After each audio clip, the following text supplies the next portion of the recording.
Okay, so as we prepare to put the frame down, the main thing to keep in mind is this keel or stringer needs to be dead straight.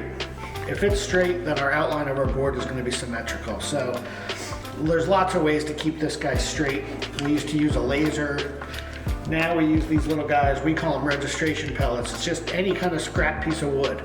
We're going to glue these down with hot glue on either side of the keel, so it's got a place to land. So we're going to double check our nose positioning with our nose template, double check our tail with our tail template.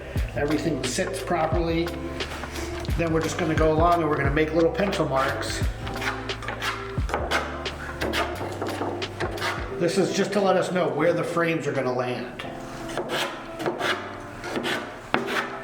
I don't need to square these up right now, none of that matters. I'm just marking the position of the frames.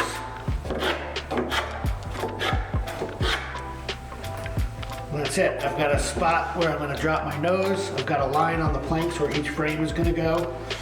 And all of this is just to remind me where the frames are going to land, so when I glue my registration pellets down, I don't put them right where the frames are.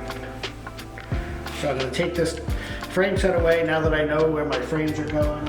And essentially the keel is a 1/4 inch wide. So we're just going to glue these down 1/8 of an inch off either side of the center line of the planks.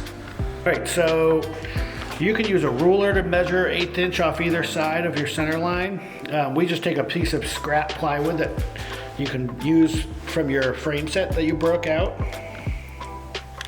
A little hot glue, I make sure this guy is right on the center seam. And I glue that guy down. Again, not right on my pencil line. I want to make sure this is behind or forward of each frame.